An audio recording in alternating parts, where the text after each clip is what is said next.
ಅದಕ್ಕಾಗಿ ಭಾರತೀಯ ಜನತಾ ಪಾರ್ಟಿಯ ಮುಳಬಾಗಿಲು ತಾಲೂಕಿನ ಅಧ್ಯಕ್ಷರು ಮತ್ತು ನಮ್ಮ ವಿಧಾನಸಭೆಗೆ ಸ್ಪರ್ಧೆ ಮಾಡಿದಂಥ ಸಹೋದರ ಸುಬ್ಬರ್ ಅವರು ಮತ್ತು ನಮ್ಮ ಹಿರಿಯರಾದ ವೆಂಕಟೇಶ್ವರ ಉಳಿದಂಥ ಎಲ್ಲ ಪದಾಧಿಕಾರಿಗಳು ಸೇರಿ ಇವತ್ತು ಬಾಬಾ ಸಾಹೇಬರ ಪ್ರತಿಮೆಗೆ ಮಾಲಾರ್ಪಣೆ ಮಾಡೋದ್ರ ಮೂಲಕ ಇವತ್ತು ನಾವು ಪೂರ್ವಭಾವಿ ಸಭೆಯನ್ನು ಮಾಡಿದ್ದೀವಿ. ಇದರ ಉದ್ದೇಶ ಸುಮಾರು ಈ ದೇಶದಲ್ಲಿ 62 ವರ್ಷಗಳ ಕಾಲ ಕಾಂಗ್ರೆಸ್ಸು ಈ ದೇಶದ ಒಳಗಡೆ ಇರ್ತಕ್ಕಂಥ ಪರಿಶಿಷ್ಟ ಜಾತಿ ಪರಿಶಿಷ್ಟ ಪಂಗಡದವರನ್ನು ಮತ್ತು ಹಿಂದುಳಿದವರನ್ನು ಅಲ್ಪಸಂಖ್ಯಾತರನ್ನು ಓಲೈಸುವಂಥ ಕೇವಲ ಮತ ಬ್ಯಾಂಕ್ಗೋಸ್ಕರ ಅವರನ್ನು ಅವರ ಜೊತೆಲಿಟ್ಕೊಂಡು ಇಲ್ಲಿ ತನಕ ಅಧಿಕಾರವನ್ನು ಮಾಡ್ಕೊಂಡ್ಬಂದರು. ಯಾವುದೇ ಅವರ ಅಭಿವೃದ್ಧಿ ಅಂತ ಇಲ್ಲಿ ತನಕ ಯಾವ ಕಲ್ಯಾಣ ಕಾರ್ಯಕ್ರಮಗಳು ಅವ್ರು ಮಾಡಲಿಲ್ಲ.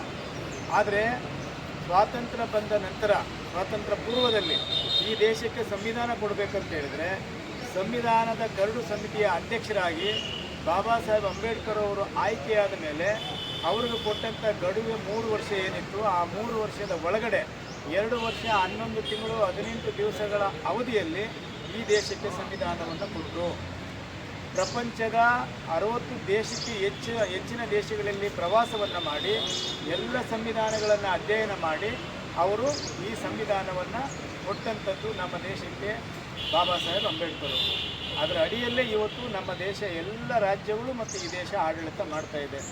ಎಲ್ಲರೂ ಚೆನ್ನಾಗಿರಬೇಕು, ಸರ್ವ ಜನಾಂಗದ ಶಾಂತಿಯ ತೋಟ ಅಂತ ಏನು ಹೇಳ್ತಾರೋ ಆ ರೀತಿ ನಮ್ಮ ದೇಶದ ಸಂವಿಧಾನ ಇನ್ನೂ ಕೂಡ ಭಾಳ ಪವಿತ್ರವಾದ ಒಂದು ದೊಡ್ಡ ಗ್ರಂಥ ಅಂತೇಳಿ ನಾವೆಲ್ಲರೂ ಕೂಡ ಭಾವಿಸಿದ್ದೀವಿ, ಸ್ವೀಕರಿಸಿದ್ದೇವೆ.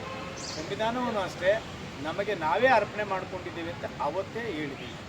ಆ ಹಿನ್ನೆಲೆಯಲ್ಲಿ ಇವತ್ತು ನಮ್ಮ ದೇಶದಲ್ಲಿರ್ತಕ್ಕಂಥ ಎಲ್ಲ ಜನರು ಕೂಡ ಸಂವಿಧಾನಕ್ಕೆ ಗೌರವವನ್ನು ಕೊಡಬೇಕು, ಸಂವಿಧಾನವೇ ನಮಗೆ ಪ್ರಾಮುಖ್ಯತೆ ಅನ್ನುವಂಥ ಹಿನ್ನೆಲೆಯಲ್ಲಿ ನಾವೆಲ್ಲರೂ ಕೂಡ ಕೆಲಸ ಮಾಡಬೇಕು ಅನ್ನುವಂಥ ದೃಷ್ಟಿಯಲ್ಲಿ ಭಾರತೀಯ ಜನತಾ ಪಾರ್ಟಿ ನಾವೆಲ್ಲರೂ ಸೇರಿ ಎಲ್ಲ ಪ್ರದೇಶಗಳಲ್ಲಿ ಅಂದರೆ ಹಳ್ಳಿಗಳಿರ್ಬೋದು, ನಗರ ಭಾಗದಲ್ಲಿರ್ತಕ್ಕಂಥ ಎಲ್ಲ ಸಾರ್ವಜನಿಕ ವಲಯಗಳಲ್ಲಿ ಸಂವಿಧಾನ ಅಂದರೆ ಏನು, ಸಂವಿಧಾನ ಯಾರು ಕೊಟ್ಟರು, ಸಂವಿಧಾನ ಕೊಟ್ಟಂಥ ಮಹಾಪುರುಷನಿಗೆ ಈ ದೇಶದಲ್ಲಿ ಅವತ್ತಿನ ಪ್ರಧಾನಮಂತ್ರಿಗಳ ಆದಿಯಾಗಿ ಅವರಿದ್ದಂಥ ಅಧಿಕಾರದ ಅವಧಿಯಲ್ಲಿ ಏನೆಲ್ಲ ಕಿರುಕುಳ ಕೊಟ್ಟರು, ಹಿಂಸೆಯನ್ನು ಕೊಟ್ಟರು ಅನ್ನೋದು ಕೂಡ ನಾವು ಜೊತೆಗೆ ಹೇಳಬೇಕಾಗುತ್ತೆ. ಯಾಕಂದರೆ ಅಧಿಕಾರಕ್ಕೋಸ್ಕರ ಸುಳ್ಳು ಹೇಳಿ ಈ ಜನರ ಓಟನ್ನು ತೆಗೆದುಕೊಂಡು ಅಧಿಕಾರವನ್ನು ಮಾಡ್ತಾ ಇದ್ದಾರೆ. ಆದರೆ ಭಾರತೀಯ ಜನತಾ ಪಾರ್ಟಿ ಈ ದೇಶಕ್ಕೆ ಅಧಿಕಾರಕ್ಕೆ ಬಂದ ಮೇಲೆ 2014ರಿಂದ ಈಚೆಗೆ ಬಾಬಾ ಸಾಹೇಬ್ ಅಂಬೇಡ್ಕರ್ ಅವರ ಹೆಸರಿನಲ್ಲಿ ಏನೆಲ್ಲ ಕಾರ್ಯಕ್ರಮಗಳನ್ನು ಕೊಟ್ಟು ಮಾಡಿದ್ದಾರೆ ಅಂತ ಹೇಳಿದ್ರೆ ಇವತ್ತು ಕೂಡ ದಾಖಲೆ ಸಮೇತ ನಾವು ಎಲ್ಲ ಕಡೆ ಚರ್ಚೆ ಮಾಡೋಕ್ಕೆ ತಯಾರಿದ್ದೀವಿ. ಆದರೆ ಅವರು ಯಾವುದೂ ಕೂಡ ಮಾಡದೆ ಇವತ್ತು ನಾವೇ ಸಂವಿಧಾನ ರಕ್ಷಣೆ ಮಾಡುವಂಥವ್ರು, ಸಂವಿಧಾನವನ್ನು ಉಳಿಸೋಂಥವ್ರು ನಾವೇ, ಈ ವರ್ಗಗಳನ್ನು ಈ ಶೋಷಿತ ಸಮುದಾಯಗಳನ್ನು ರಕ್ಷಣೆ ಮಾಡೋದು ನಾವೇ ಅಂತೇಳಿ ಸುಳ್ಳು ಹೇಳ್ಕೊಂಡು ಅಧಿಕಾರವನ್ನು ಮಾಡ್ತಾ ಇದ್ದಾರೆ. ಅದಕ್ಕೆ ನಾವೆಲ್ಲರೂ ಸೇರಿ ಈ ಸಂವಿಧಾನವನ್ನು ಕೇವಲ ಇವತ್ತೊಂದು ದಿವಸಕ್ಕೆ ಅಷ್ಟೇ ಅಲ್ಲ, ನಿರಂತರವಾಗಿ ಸಂವಿಧಾನದ ಬಗ್ಗೆ ನಾವು ಮಾಡಬೇಕು. ಬಾಬಾ ಸಾಹೇಬ್ ಅಂಬೇಡ್ಕರ್ ಅವರ ವಿಚಾರಧಾರೆಗಳನ್ನು ಕೂಡ ಎಲ್ಲ ಕಡೆ ನಾವು ತಿಳಿಸುವಂಥರಾಗಬೇಕು ಅನ್ನುವಂಥ ಹಿನ್ನೆಲೆಯಲ್ಲಿ ನಾವು ಈ ಕಾರ್ಯಕ್ರಮವನ್ನು ಮಾಡ್ತಾ ಇದ್ದೀವಿ. ಇವತ್ತು ಸಂವಿಧಾನ ಸಮರ್ಪಣೆ ದಿನಾಚರಣೆ. ಆ ದಿನಾಚರಣೆ ಮಾಡಬೇಕಾದ್ರೆ ನಮ್ಮ ಪಕ್ಷದ ವತಿಯಿಂದ ಭೀಮ ಸ್ಮರಣೆ ಅನ್ನುವಂಥ ಹೆಸರಿನಲ್ಲಿ ನಾವೆಲ್ಲ ಕಾರ್ಯಕ್ರಮ ಮಾಡ್ತಾ ಇದ್ದೀವಿ. ರಾಜ್ಯದ ಉದ್ದಗಲಕ್ಕೂ ಈ ಕಾರ್ಯಕ್ರಮ ನಡೀತಾ ಇದೆ. ಇವತ್ತು ಸಾಂಕೇತಿಕವಾಗಿ ಕಾರ್ಯಕ್ರಮವನ್ನು ಮಾಡಿದ್ದೀವಿ. ಜಿಲ್ಲಾ ಮಟ್ಟದಲ್ಲಿ ದೊಡ್ಡ ಪ್ರಮಾಣದಲ್ಲಿ ಸಮಾವೇಶವನ್ನು ಮಾಡಬೇಕು. ಸಂವಿಧಾನ ರಚನಾ ಸಮರ್ಪಣಾ ದಿನದ ಜೊತೆಗೆ ಸಮರ್ಪಣಾ ದಿನವನ್ನು ಭೀಮ ಸ್ಮರಣೆ ಅನ್ನುವಂಥ ಕಾರ್ಯಕ್ರಮದಲ್ಲಿ ದೊಡ್ಡ ಪ್ರಮಾಣದಲ್ಲಿ ಕಾರ್ಯಕ್ರಮ ಮಾಡಬೇಕು ಅಂತ ಇವತ್ತು ಪೂರ್ವಭಾವಿ ಮಾಡಿದ್ದೀವಿ. ಇದರ ಜೊತೆಗೆ ಅನೇಕ ಮಹಿಳಾ ಸಮಾವೇಶ ಮಾಡಬೇಕು. ರೈತ ಮೋರ್ಚೆಯಿಂದ ರೈತರ ಪರವಾಗಿ ನಾವು ಅವರಿಗೆ ಪರವಾಗಿ ನಿಂತು ಅವ್ರಿಗೆ ಆಗ್ತಕ್ಕಂಥ ಅನ್ಯಾಯಗಳನ್ನು ನಾವು ಸರಿಪಡಿಸಬೇಕಂತೇಳಿ ಒಂದು ಹೋರಾಟಗಳನ್ನು ಮಾಡಬೇಕು ಅನ್ನುವಂಥ ದೃಷ್ಟಿಯಿಂದ ನಾವೆಲ್ಲರೂ ಈ ಕಾರ್ಯಕ್ರಮವನ್ನು ಮಾಡಿದ್ದೀವಿ.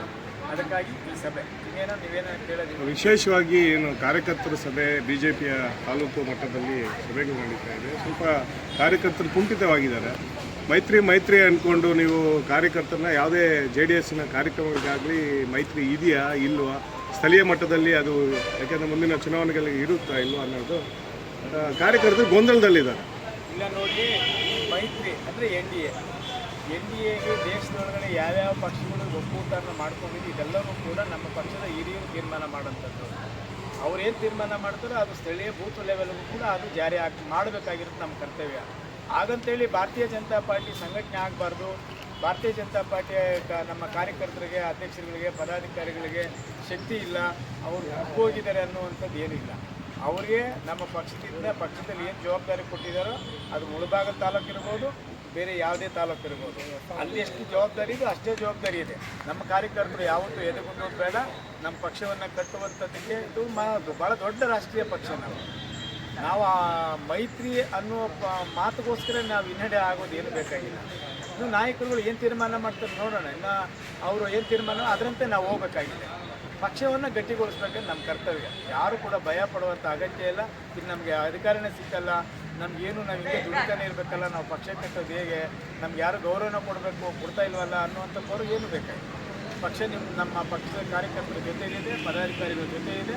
ಅವ್ರಿಗೆಲ್ಲರೂ ಕೂಡ ಧೈರ್ಯ ತುಂಬಿ ಅವ್ರ ಜೊತೆಲಿ ಇರ್ತಕ್ಕಂಥ ಜವಾಬ್ದಾರಿ ನಮ್ಮದು ಇದೆ. ಆ ಇದರಲ್ಲಿ ನಾವು ಕೂಡ ಕೆಲಸ ಮಾಡ್ತೀವಿ.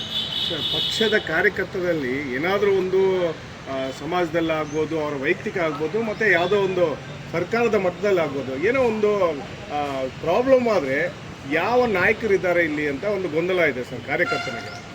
ಅದನ್ನು ಯಾವ ಥರ ನೀವು ಸರಿಪಡಿಸ್ತೀರ? ಯಾಕೆಂದರೆ ನಾಯಕನಾದವನು ಇಲ್ಲಿ ಬೆಳೆಯುವಾಗ ಆ ಕಾರ್ಯಕರ್ತನಿಗೆ ನಾನು ಇದ್ದೀನಿ ಅನ್ನೋ ಒಬ್ಬ ನಾಯಕ ಬೇಕಾಗಿದೆ, ಅಂಥವರು ಇಲ್ಲಿ ಇಲ್ಲದಂತಾಗಿದೆ ಅಂತ. ಈಗ ನಮ್ಮ ಮುಖಂಡರುಗಳು, ಮಂಡಲಾಧ್ಯಕ್ಷರುಗಳು, ನಮ್ಮ ಅಭ್ಯರ್ಥಿಯಾಗಿ ಸ್ಪರ್ಧೆ ಮಾಡಿದಂಥ ಸುಂದರ್ ಅವರು ಇವರೆಲ್ಲರೂ ಹೇಳಿದ್ದಾರೆ ಈ ಮಾತನ್ನು. ಅದನ್ನು ನಾವು ಇದನ್ನು ಸಾರ್ವಜನಿಕವಾಗಿ ಮಾತಾಡೋದು ಅಷ್ಟೇ ಸೂಕ್ತ ಅಲ್ಲ ಅಂತ ನನಗನ್ನಿಸ್ತದೆ. ನಮ್ಮ ಪಕ್ಷದ ವೇದಿಕೆಯಲ್ಲಿ ಚರ್ಚೆ ಮಾಡಿ ಅದಕ್ಕೆ ಪರಿಹಾರ ಹುಡುಕುವಂಥ ಪ್ರಯತ್ನ ಮಾಡ್ತೀವಿ. ಸರ್, ಮುಂದೆ ಬರ್ತಾ ಚುನಾವಣೆಗಳಿದೆಯಲ್ಲ, ಗ್ರಾಮ ಪಂಚಾಯತಿ, ಕೆಪಿಸಿಸಿ, ಅದರಲ್ಲಿ ಮೈತ್ರಿ ಅಂತೇಳಿ ನಮ್ಮ ಪಕ್ಷ BJP ಪಕ್ಷ ಹಿಂದೆ ಬೀಳುತ್ತೆ ಅನ್ನೋ ಒಂದು ಆತಂಕ ಇದೆ ಕಾರ್ಯಕರ್ತರು. ಇಲ್ಲ, ಇದು ಸ್ಥಳೀಯ ಚುನಾವಣೆಗಳಲ್ಲಿ ಮೈತ್ರಿ ಇದೆಯೋ ಇಲ್ಲವೋ ಅನ್ನುವಂಥದ್ದನ್ನು ಪಕ್ಷ ತೀರ್ಮಾನ ಮಾಡುತ್ತೆ. ರಾಜ್ಯದ ಅಧ್ಯಕ್ಷರಿದ್ದಾರೆ, ಮುಖಂಡರಿದ್ದಾರೆ, ಅವರೆಲ್ಲರೂ ತಿಳಿಸಿದ ಮೇಲೆ ನಾವು ಆ ತೀರ್ಮಾನಕ್ಕೆ ಬರ್ತೀವಿ. ಈಗಲೇ ಯಾಕೆ ನಾವು ಹತಾಶರಾಗಬೇಕು? ಎಲ್ಲಿ ಘೋಷಣೆ ಆಗಿದೆ, ಯಾಕೆ ನಾವು ಅನ್ಕೋಬೇಕು? ಮೈತ್ರಿ ಅಂತಾರೆ ಮುಳಬಾಗಿಲಲ್ಲಿ. ಮೈತ್ರಿನೇ ಬಿಟ್ಟು ಸೈಡ್ ಲೈನ್ ಮಾಡ್ಕೊಂಡು ಹೋಗ್ತಾ ಇದೆಯಲ್ಲ ಇನ್ನೊಂದು ಪಕ್ಷ. ಇಲ್ಲ, ಆ ರೀತಿ ಹೋಗೋದಕ್ಕೆ ಮೈತ್ರಿಯಲ್ಲಿ ಆಗಿರ್ತಕ್ಕಂಥ ಯಾರ್ಯಾರು ಪಕ್ಷಗಳಿದೆ ಅವ್ರು ಯಾರು ಕೂಡ ಹಿರಿಯರು ಆ ರೀತಿ ಮಾಡೋದಿಲ್ಲ. ಅವರು ಕೂಡ ಆ ತೀರ್ಮಾನಗಳನ್ನು ಕೊಡೋದಿಲ್ಲ. ನಮ್ಮ ಪಕ್ಷದ ಕಾರ್ಯಕರ್ತರು ಧೈರ್ಯ ಕೆಲಸ ಮಾಡಬೇಕು. ಮುಂದೆ ಹೇಗಿರ್ಬೋದು ಸರ್ ಪಕ್ಷ ಸಂಘಟನೆ ಹೇಗಿರ್ಬೋದು ಮುಂದೆ ತಾಲೂಕು ಮಟ್ಟದಲ್ಲಿ? ನನಗೆ ಹೇಗಿರ್ಬೇಕಂದ್ರೆ ನಾಳೆ ಯಾವುದೇ ಸಂದರ್ಭದಲ್ಲಿ ಚುನಾವಣೆ ಬಂದರೆ ಗೆಲ್ಲಿಸ್ತೀವಿ ಅನ್ನೋಂಥ ಶಕ್ತಿಯುತವಾಗಿ ಇರಬೇಕು ಅಂತ ನನ್ನ ಬಯಕೆ, ನಮ್ಮೆಲ್ಲರ ಬಯಕೆ ಆಗಿರಬೇಕು. ಈಗ ವಿಶೇಷವಾಗಿ BL1 BL2 ಅಂತ ಒಂದು ಮಾಡ್ತಿದ್ದೀರಾ, ಅದರಿಂದ ಏನು ಆ ತಾಲೂಕಲ್ಲಿ ಯಾವ ಥರ ಇರುತ್ತೆ?